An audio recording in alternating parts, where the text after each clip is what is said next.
Hello, this is your host, Les Bubka, and welcome to today's episode of Anxious Black Belt, a podcast that focuses on karate, mental health, and everything in between. If you enjoy my content and would like to support, there's few easy ways to do it. First one is simply to listen to another episode. This helps a lot. Second one, you can buy me a coffee via buy me a coffee link in the show notes. And the third one is to support my work. I'm an author and selling few books. You can find them on Amazon or directly on my website. Link in the show notes below. If you would like to stay up to date with what's coming up, be sure to follow me on social media at lesbubka. And now let's get back to the show. Enjoy! Okay, hello. You disappeared for some time from the social media. What was going on? Hi, Les. Well, thanks for having me on anyway to start with. And I genuinely mean that because if I'm just being honest with you, you're one of the, I think, nicest martial artists I've met and most talented martial artists I've met. So it genuinely is always a pleasure to speak to you. Thank you very Um, much. I vanished from social media. Yeah, just spending time with the family. That really is all it's about. That's what I've been putting my priorities in recently. Just spending time with my youngster. She's 2.5 now, hmm and just making most of the younger years with them. Yeah, it takes a lot of your time to spend quality time with the family, isn't it? Mm. Yeah, I've Amazing. got two of my own, so I quit my job and playing karate ever since. Yeah. Well, that's it. So for me, the martial arts is really important, and I love it.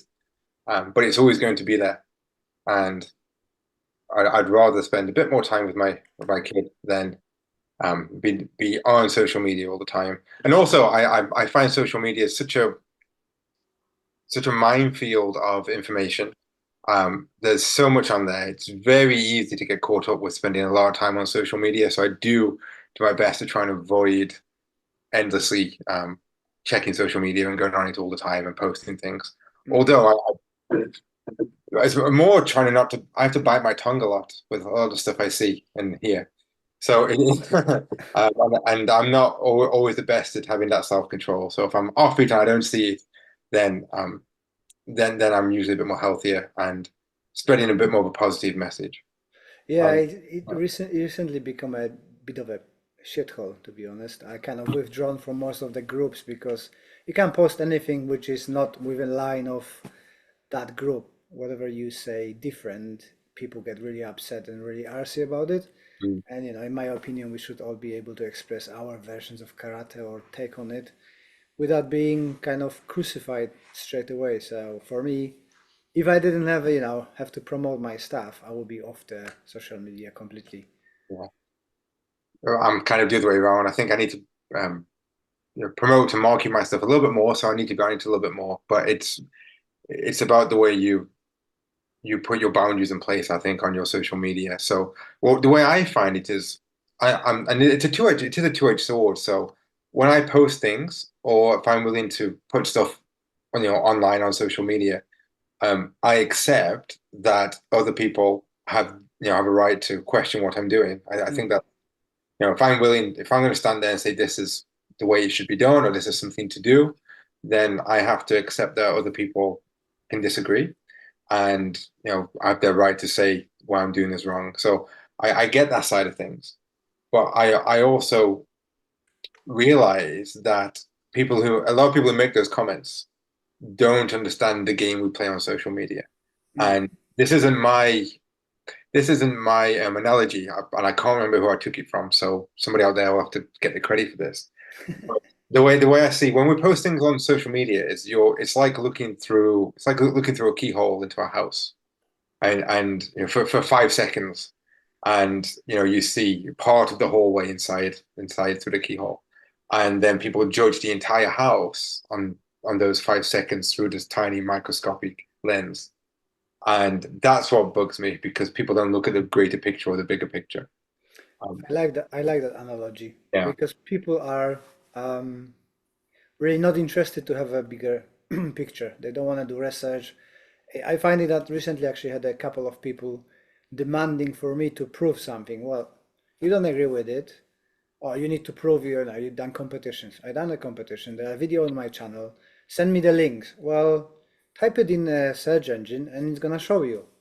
But people so entitled to you have to prove something to me. It's, you posting, so you have to prove it. Fine, we can disagree and have a different views, but I don't have to prove anything to somebody who I don't know and that can't be bothered to put their real credentials into the web. Yeah. Yeah, no, it's difficult. Well, I come back to it's a burden.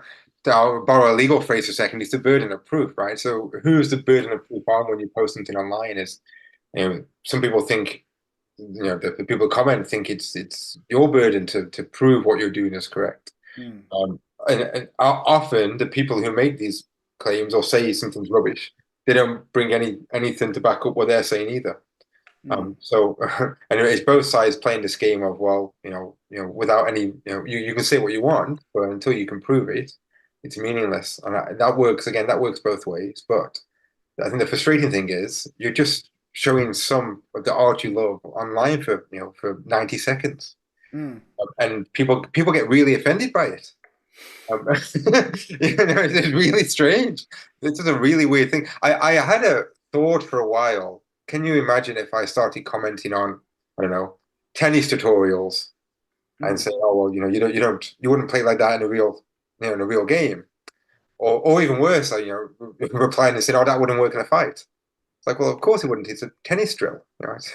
It's showing you how to practice, like, hitting a ball, and it's very, static, and you bounce your own ball and you hit it yourself. So it's not applicable in a tennis match, and of course it's not applicable in a real fight.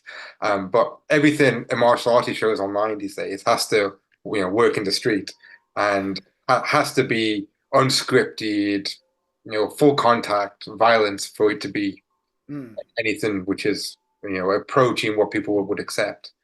And there's no people don't get benefit out of seeing that, I don't think. So I am trying to post more now, and one of the reasons I don't post so much is because I do have to write an essay with the essay. It takes longer to explain the clip than the clip itself.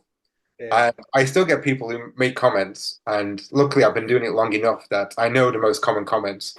So you can preempt them. I preempt them with my, contextual background notes, have the clip, and then I'm still referring people back to the contextual notes where I've already preempted what they're going to say. But the thing is, if I just post, a 15-second clip of me sparring, that doesn't add value to the people who I want to show things to. So, Mm. you know, by default, the things I tend to show, and I think the things which you tend to show are things which, break down things. They're slower. There's more distance. It's not, fancy. It doesn't look like, the born identity drills, Mm. but it gives value to people who actually care about learning. And when I watch your drills or things you put together. So I think I saw you did an arm lock drill application Yeah, yeah. recently. That was lovely the way that was all pieced together, and it made complete sense. And as someone who I can then go practice that and go practice that in live situations and get that working for me. I don't need you to do that on your video. You know what I Mm. mean? And people say, oh, it doesn't work because the guy's standing there. Well, of course he is. Or otherwise, we can never demonstrate anything ever. It's a really, sorry for ranting about this, but it's really bizarre, and it is very off-putting. So, props to you for keeping on at that, because it's, and what's strange is, sorry to jump in again, just one more thing on this, and then I'll let you tell me what you think, is that a lot of people have they have like double standards. So a lot of people will say, oh, this is rubbish, this is that. And then if you look at the groups they belong to or the things they publish, it's got all the same Mm. errors, quote unquote errors. So everything they complain at you for, the things they like have all that in there. But because it's what they do, they're kind of blinded to the fact that it's still the same issues. I don't know how you find that. Yeah, getting back to what you said about writing the essays, I stopped trying to explain in words because I do a lot of mistakes because British is not my language. I've Oh yeah, got oh yeah. How dare you not be an English teacher, Les?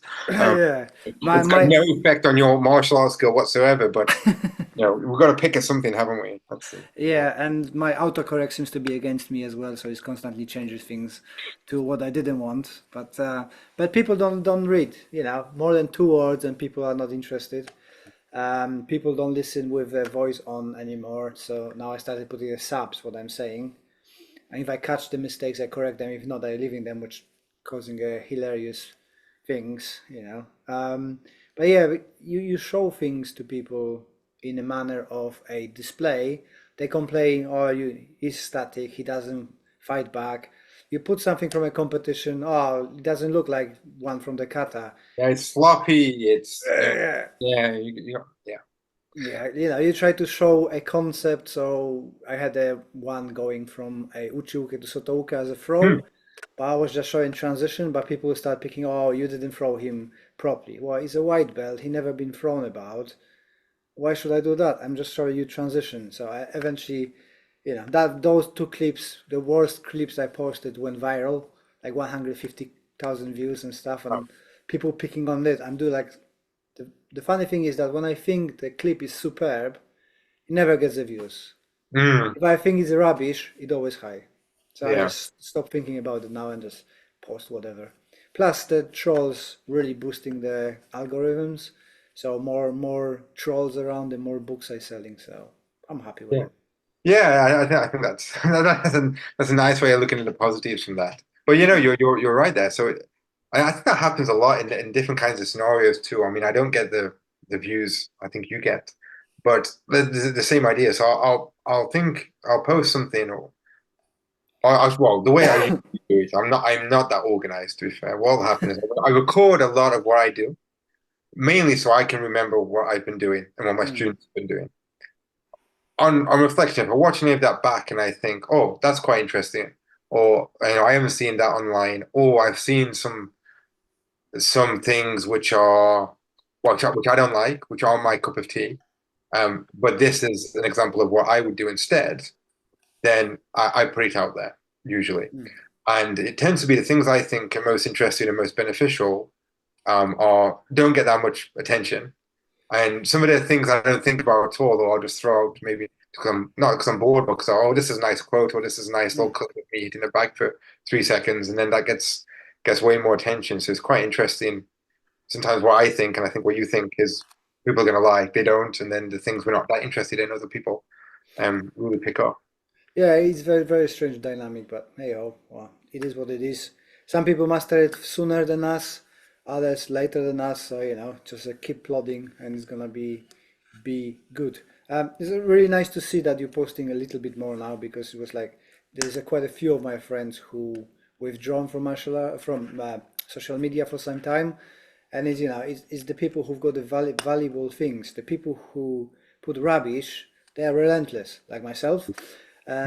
Keep throwing stuff out there, but the people who actually have got something valuable are kind of shy with it and afraid of that, backlash and people not arguing or just not interested in arguing.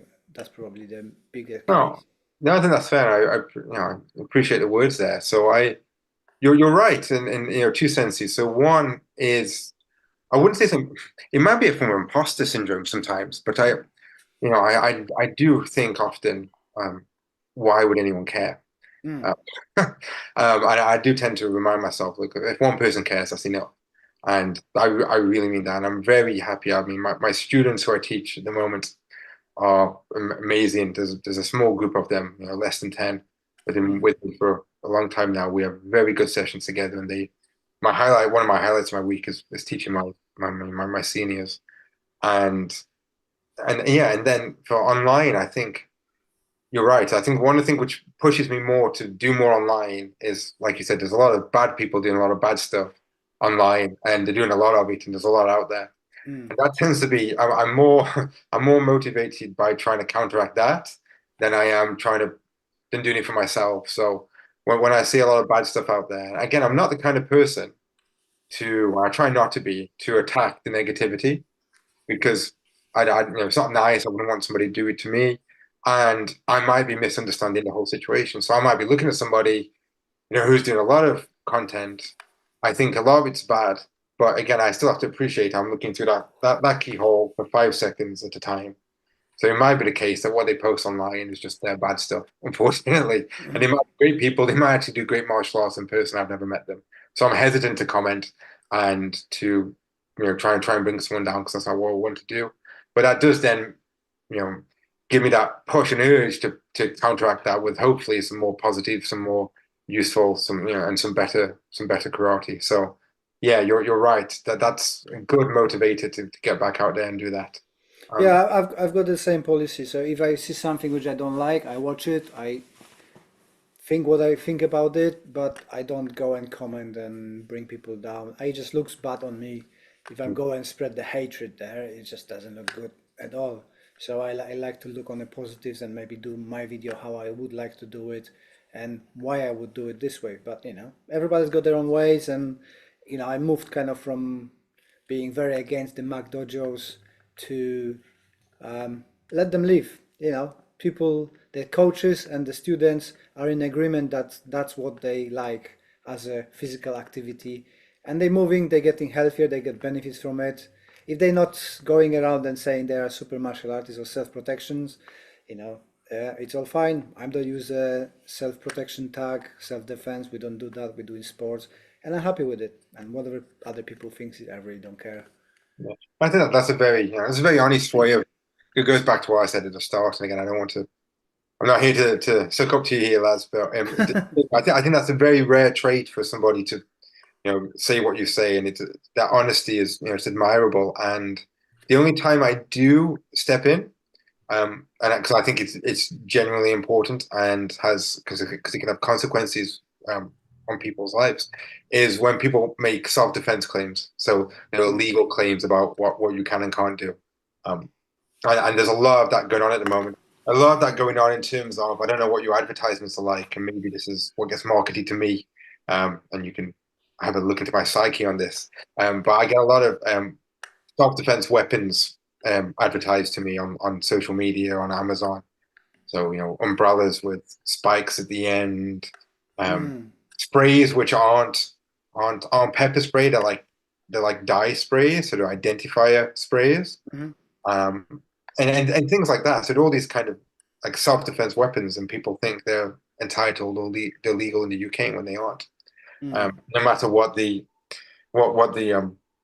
font and the copy says on Amazon or eBay. You can call mhm, it a self-defense weapon. You can say it's legal. It's a legal weapon to use, and it just isn't.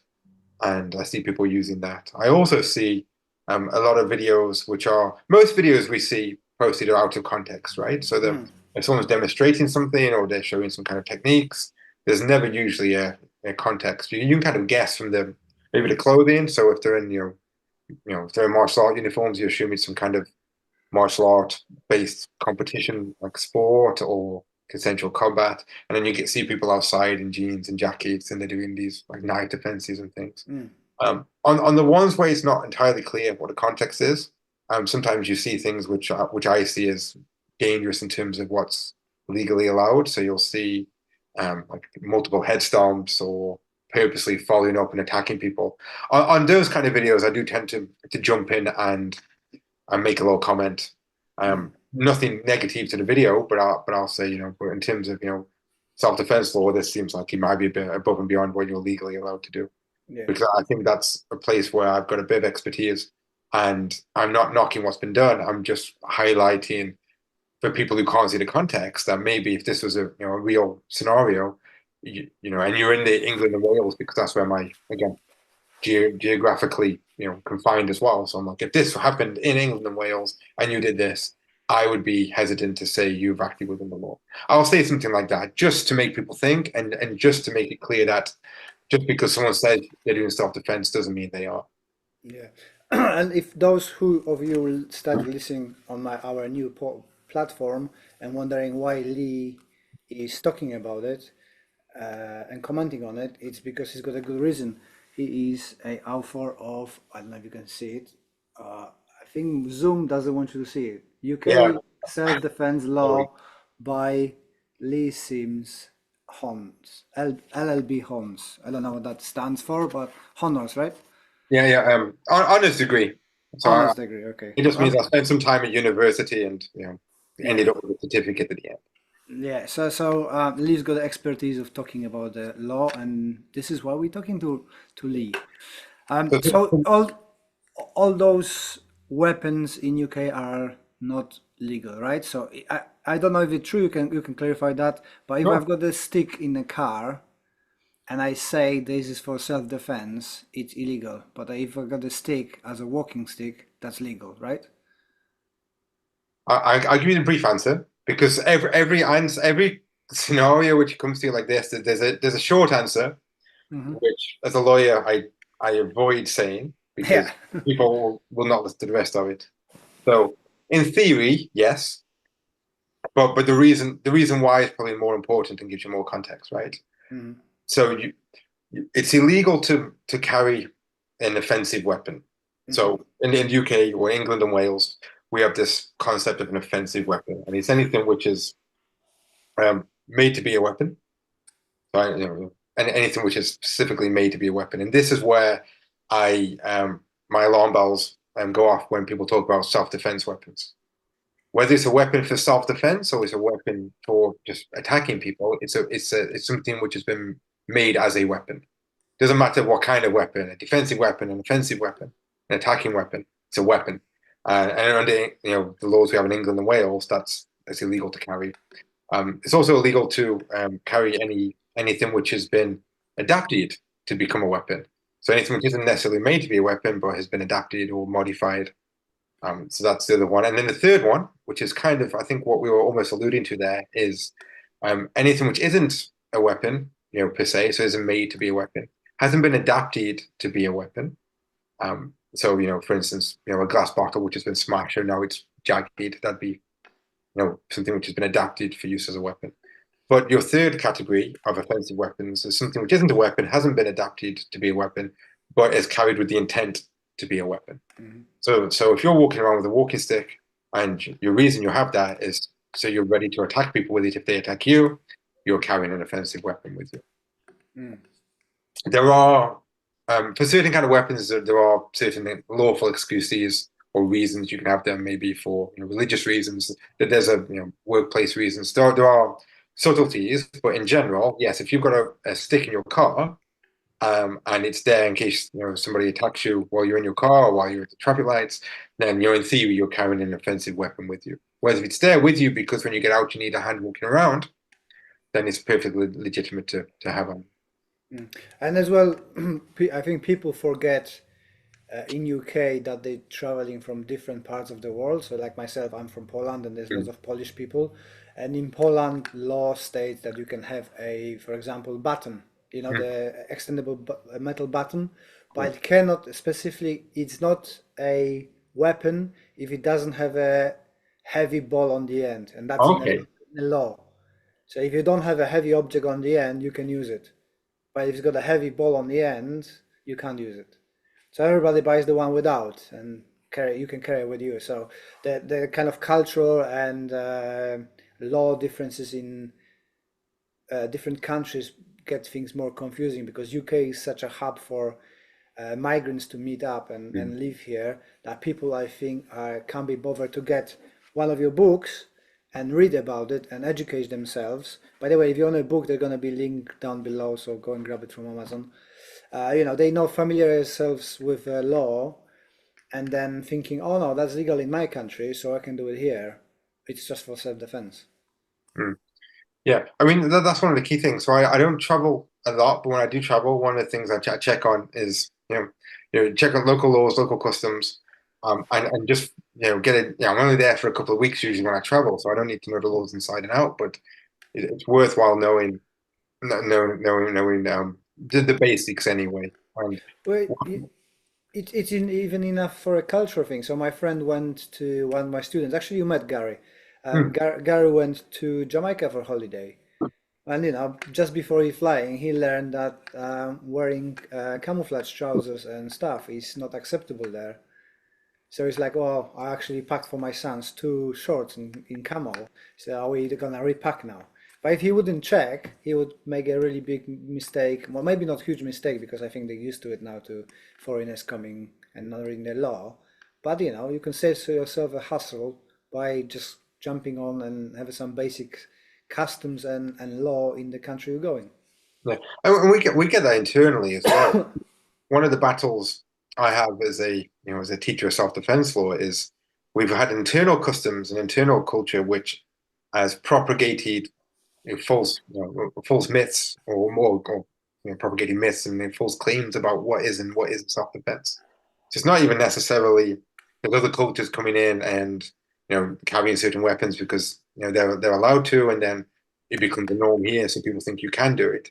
We're the same thing internally as well. So there's lots of things about self-defense weapons, about about registering your hands and feet as Yeah, oh yeah. weapons, um, which I get asked about that in a serious manner more often than you probably think. And again, even preemption to this day is a question where people, the stories going around about people who've hit first and have gone to trouble for it. Mm. And the interesting thing is on that, when I try and pin down people on, okay, tell me what case that was, tell me when that happened, who was it who got sent to prison for doing this, is that never comes up. So there's all these stories and rumors and things, but I've never found the facts and the cases behind that. Where I have in my back pocket is the other way around. I've got the cases where it says you're allowed to do so. I've got the figures on the amount of people who um, have claimed self-defense and have failed and have spent time in prison, and it's such a low number. I think in the last and again, don't quote me on this, but in the last couple of decades, it's less. It's less than two figures. Mm. The amount of people who claim self-defense and then are tried, and it's found that they didn't act in self-defense, and then they are suitably put into prison for a certain period of time. It's a very low number of people who that happens to. Mm. That would include people who are claiming self-defense and claiming they attacked first. And so the chances of that happening are very, very slim. And in fact,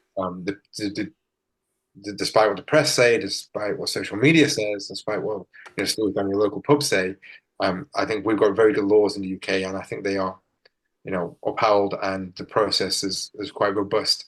And people who do find themselves, unfortunately, victim of violence and physically protect themselves tend to do okay Mm. on the larger scale of things in terms of a legal side, for sure. I think going back to what you said about the stomping on the head and stuff like that, I think that's kind of reminiscence how self-defense was taught in 70s, and people just haven't been bothered to update their understanding of the law, and they just carry on with oh, my teacher was teaching like that, so I just carry on, and that's better be carried by six than judged by 12 or something like that. And I'm gonna stomp to death because I feel threatened, which is not really true, isn't it? Yeah. But So the way I teach, yeah, that's interesting. So you said back to the 70s. I mean, I think there's an argument that back to if we look again, this is a bit of speculation here and nothing gospel, but when you look at the old kata, a lot of the interpretation of the katas, literally for me, has a lot of quite deadly techniques in there. So I've got the headstones and neck mhm. cramps and techniques like that, which if you update them, and you can update them, and this will be something I'll be doing with, I think, Ian next week, actually, hopefully, is they will, and you can adapt them very easily. So you're stomping on people's arms or legs or hips rather than the head. And to me, it's a mindset change. Mm. So it's not necessarily something where we have to like think about a lot, but we're not, if someone is trying to fight us or we're going to be in an aggressive situation where we have to defend ourselves, I'm not thinking about, I'm going to teach this guy a lesson. Even if he wants to attack me, I'm going to teach you a lesson. That's not what I'm thinking. I'm thinking, how can I get myself out of here as soon as possible? And because I'm thinking like that, I'm not thinking about stepping on people's heads. I'm not thinking of cranking people's necks or, rushing back in there to make sure they're definitely down. I'm thinking about what do I have to do to keep myself safe? which might mean those things I've just mentioned, right? You know, if I'm cornered and I'm trapped in with nowhere to escape, and I've hit somebody and they've fallen back, but I'm worried they're going to get back up, I might need to go back over there and hit them, but that's because I need to find a way to escape. But it's not, my mindset isn't, I'm going to teach you a lesson. My mindset's still, how do I get out of there? So I think when you change your mindset, you can change your drills, and you can change the original kata drill to one which works in modern day and keeps you completely, or as legally safe as possible. I think that transition is more of a mindset transition than a specific technique transition. Yeah. Yeah, we done the same to our kata. So now when we're doing kata applications, we're looking where's the first possible chance for you to create an escape, and that changes the completely dynamic of the kata. So I'm with that with you on that with you. You see, that's what I mean about my English. It That's okay. sometimes just comes up completely But differently. I say the purpose of language is so we understand each other, Yeah. and as long as we can understand each other, that's anything extra is a bonus. But no, this is great. So yeah, just going back to the self defense and the excessive force drills. I mean, I know you mentioned from the 70s, so I can picture the people you're talking about who say these things. Mm. Uh, and I think sometimes part of that is they have their own system. They're selling their own thing, and it's difficult to take that away from people. But I don't think you need to. Like I like teaching, and I do. I'll teach some catch applications which are completely, I think, illegal. I think they're overkill. I think they would get you in a lot of legal trouble. But historically, they're fun to practice and Mm. to play with, and you can learn things in there, and then you can adapt it for what we're up to afterwards. So there's no reason you can't have a lethal fighting system, and then a self protection side of things where you're doing things with a lot more consideration to the law. You can do both. Yeah, sure. Well, it's nice to have that cultural and technical preservation of old ways. But I think it's what we said before about the how you present it to your students, right? If you don't say, "Oh, this is for this bit of the training we're doing for self-defense, this bit of training we're doing for sports, and this one is a preservation of the culture, and that's how it be done." If you've got that clearly distinguished, there's no problem. But when you start throwing everything, "Oh, this is a self-defense," that's what it creates the problem, isn't it? Yeah. I mean, I used to do that a lot, and I'll be honest with you. I think you know, after a couple of years, when you've had the same people with you for a while, is they already know what we're doing now. So I think some people might think, oh, that seems like a bit of a headache. And one, it isn't, and even if it is, I think it's really important. And when my students first come through the door, one of the things we do is we show the different sections of our syllabus, and we're like, okay, we're learning skills now, and now we're going to apply it in a consensual combat arena. We're going to show you historical, cultural, anthropological scenario where we can do this, and it's from the cat and it's in this way. And then, okay, here's a way we'd adapt this to self-protection. Okay. So it might be a lot more pushing and palm strikes rather than third-party nasty looking punches and headbutts and spitting. So you can adjust it, and then eventually my students know now. They know, like, okay, this stuff is the fun stuff. This stuff is the self-protection stuff. And now we're just doing skills. We're just developing skills we can apply in different scenarios. So it's important to spend the extra time at the start with people to get them understanding the context. But after that, it becomes easy and people understand. And it's not that much of a headache as I think some people think it might be to teach like that. Yeah, I yeah. think, I'm with that on you. Same for my club, They know that I love overcomplicated joint locks and millions of movements leading to one throw, which can be done straight away.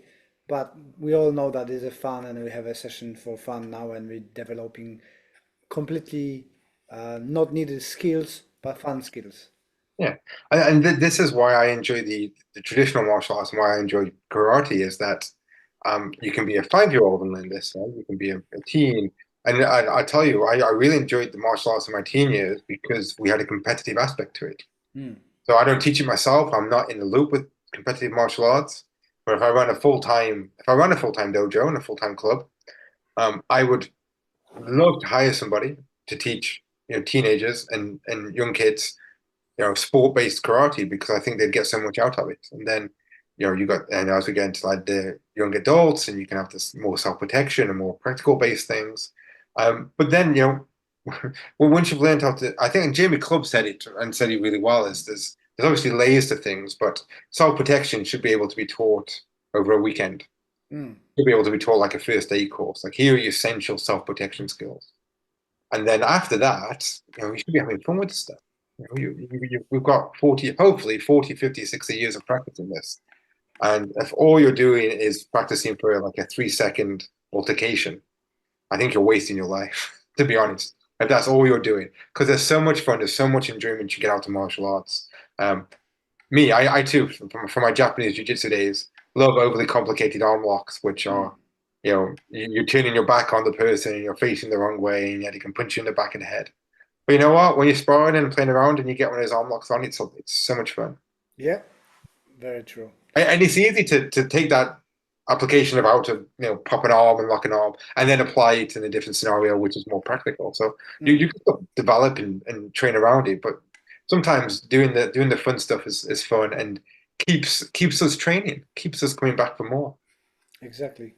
Uh, One thing I've noticed as well, and you can clarify on this, is that people are not sure still if you can attack first. But my belief is, and I think that's from your workshop we done a couple of years ago, is that if I feel threatened, then I can attack first, right? Yeah. So again, yeah. So we got the basic yes, but then I'll expand and caveat just to give it a bit more context. So we've got to, again, I'm not going to go into names of cases and things like that because there's no need. But if people want that, they can ask you and I'll pass it on to them or they can contact me directly. But we've had a couple of cases which are recorded cases, so there's names. So Beckford is one. I'm giving the names anyway. Here we go. Um, where it's very clear that you do not have to wait to be attacked before doing the first strike. So there's nothing stopping you from attacking first legally. And the way to think about that is the law doesn't work in context. So what I mean by that is we have a law in England and Wales, so there's different kinds of laws, but let's just explain it. So we've got a law which says, I'll be very brief, law says you can defend yourself by using reasonable force. Okay. So that's kind of the basics of a law we have. There's no context on that. You don't have a law for you can defend yourself using reasonable force against one person, against two people, against three people with a knife, against 5, 7 year olds. It doesn't add additional context. It's the same law throughout everything.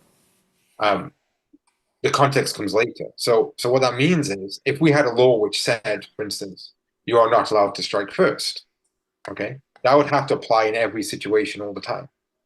Now, if there's 17 people in front of you, all pointing knives towards your neck, okay, is it really unfair that you can't strike first in that Mm. situation?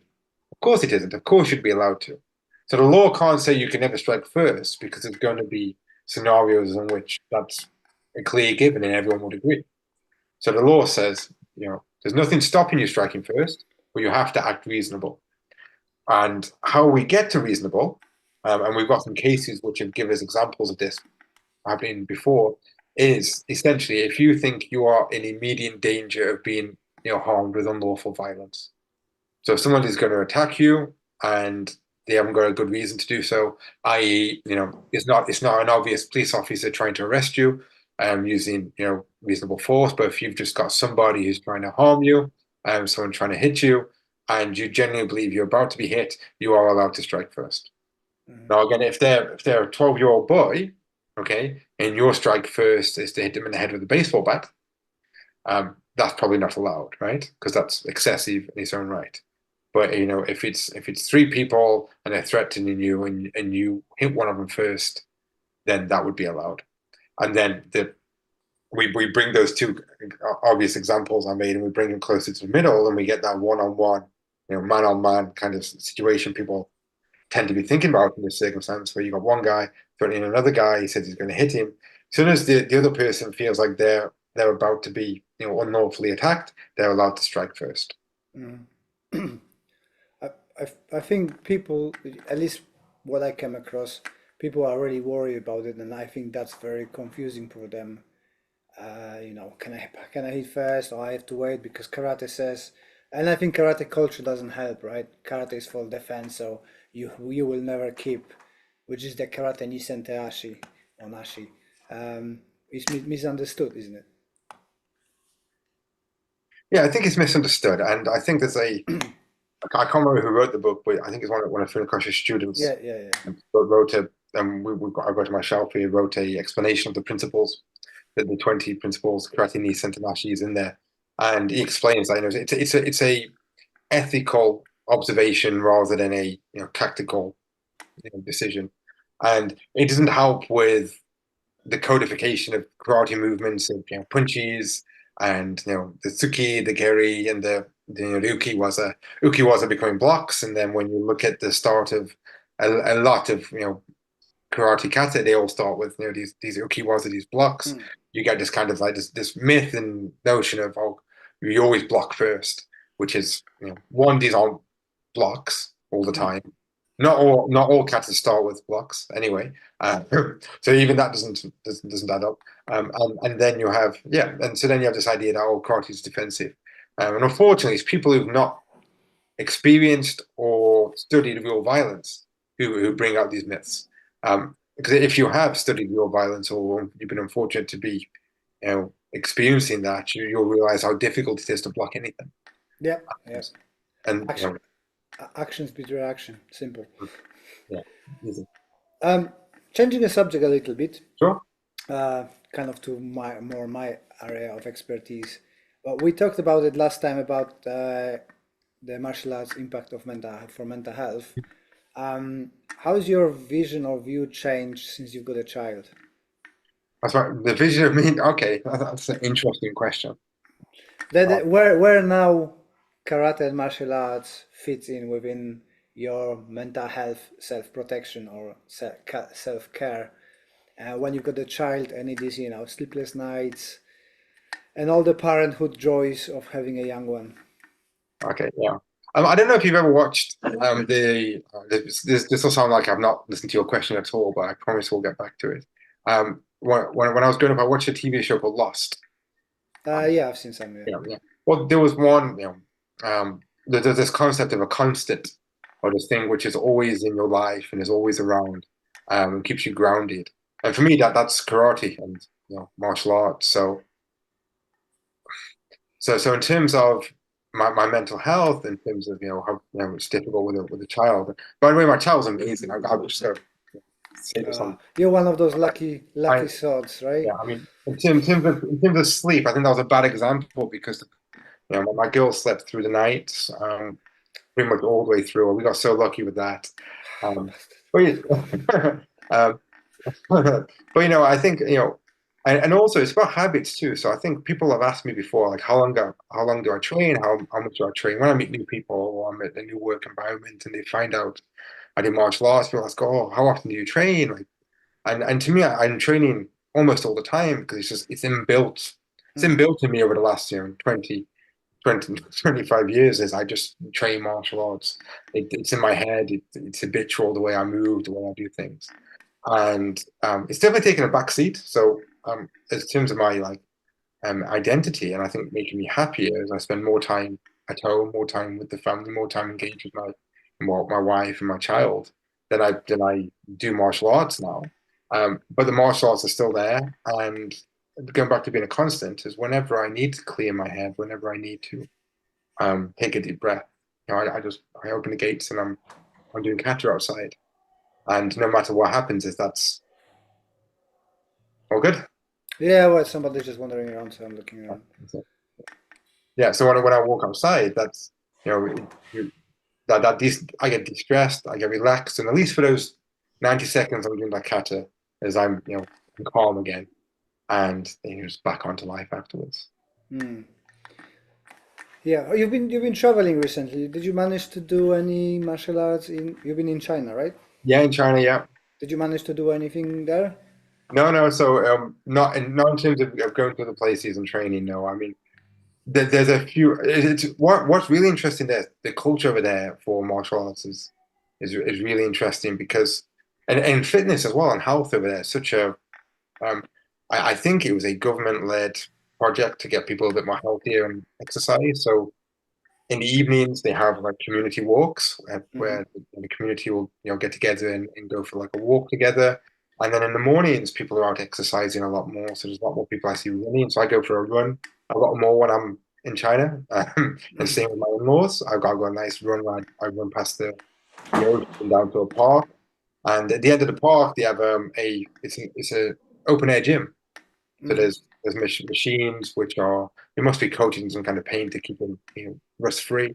But there's exercise machines around the park, and going back to martial arts, there's people actively doing Tai Chi um, openly on the streets in the parks, and it's not weird, it's not strange. People don't make fun of them. So I do tend to sit back, but join in with them and pick up a bit of Tai Chi while I'm over there just to practice some flow. And it allows me as well to, want to practice my katas, I'll do it a bit more slowly, but people, it's not weird or strange to practice kata in a park in China. Did they not So, run to you? That's not Tai Chi. Get out of here. no, no, no. No, no, no. People, they tend to just be interested and yeah, there's an interesting curiosity Mm. rather than that's rubbish. What are you doing that for? What we see on, the Western online and the Chinese in person are complete opposites. I get a lot of help and people will watch. And not this time, but before, I've had people join in and try and stand behind me and try and copy my Gankaku or whatever I've been practicing. Oh, cool. They're just generally interested to see what I'm doing and because it's different to what they're doing. So it's nice. And yeah, so over there. So not any formal lessons. I haven't done any formal lessons in China because I'm with my family, really. It's there for them. But I get to practice and keep my water boiling. But in terms of Chinese martial arts, though, I have a really good friend in New York named Adrian, who I I taught when he was a teenager, Hmm. a young teen, and his family took me in, and we did some home training for him. And then, 5 or 6 years later, I went back to visit, and he'd taken up different martial arts, and he'd taken up sanda Hmm. or sancho, which I'm hoping you're aware of, and I'm sure you are. Yeah. Um, and that was run by a Chinese martial artist who taught a wushu class, who taught like a performance art class. Then after that, he taught sancho or sanda, Mm. and that was really enjoyable, really fun, and I think very practical and a really intense combat sport. So Yeah. They yeah, do lots of throws. I like Sanda. yeah. What's the future? You back to do seminars. Obviously today's seminar didn't happen, which I'm really puzzled why, because so many people talk about the law and self-defense, and I would have thought that instructors from the area would be happy to join in, but that didn't happen. But I see you teaching with Ian soon, you teaching with Don. Yeah, I taught it done. I should be with Ian soon. If that needs to get rescheduled, then we'll get that rescheduled. That won't be an issue. I'm teaching with yeah, John Titchin. Me and Jamie Club have been, we're I'd like to say we're pretty good friends. Hmm. I've been for a while now, and we're planning something to do together as well, which will be quite exciting. And yeah, I mean, at the moment, and one of the reasons I think I've been off social media for a while is I've been focusing a lot more on my own writing. Hmm. And I think this might be the first time I say it out loud publicly, is that I'm almost finished with a book called Progressive Karate, Oh, which is cool. a full manual from beginner to black belt, essentially, on my take of karate and how to approach karate and structure karate. So that's something which is almost finished and I will hopefully be coming out soon. And a follow-up to the book which you mentioned before, my UK self-defense law book. There's a follow-up to that, which is hopefully going to be coming out around the same time, Oh, which cool. is a more in-depth look at the laws of self-defense in England and Wales. Are you taking pre-orders? And pre-orders, not yet, but we'll be soon, and we'll Please. get one across to you. We'll get one across. In terms of yeah, I'm doing seminar with Jamie as well in July, I think. Yeah, I'm really interested in their animal instinct project with Yeah. Mary. That seems to be very interesting stuff. So yeah, it'd be nice to have him in person and and train with him and see how he's training. Because although we know each other for years, we never actually met in real life, like my daughter says. No, Jamie's great. No, yeah, in person, yeah, yeah, he's something special. He's a very underrated, I think, martial artist on the UK scene. I think he's a great writer, but yeah, me meet him in person and get to train with him. I think you guys would get on, and he's a lot of fun. He is a lot of fun. Cool. Can you give us where people can find you and all Yeah, the sure. promotional stuff? Yeah, so leigsims.com is my website, so leighsimms.com. You can look for Leigh Simms Progressive Karate on social media. You'll find me there as well. So it's Facebook, Twitter or X, Instagram. I'm a follower in your footsteps, and I am on TikTok as well. So you can find me there. So yeah, TikTok, Instagram, Facebook, and Twitter. You can find me. And all the is listens practical karate or progressive karate, sorry. Progressive karate, practical karate. It's I just be quick with you. So on that, progressive karate doesn't mean anything special. It's just that I think if people were asking me why I do and why I do the slide, why I do and how it's different to what other people do, the only thing I could really find, to be honest, because a lot of people do a lot of great stuff, is the way I structure things and the way I think is I look at like what's the base level, and then how do we build on that and build on that and build on that. And I know other people do that as well, so I'm not the only one. But that tends to be how my mindset works. So that hence the progressive nature of what I do, and I call it progressive karate. Awesome. That's it. Thank you for your time. As Thanks, always, bud. pleasure to talk to you, and I hope we're gonna catch up soon in real life. We will. Okay, take care.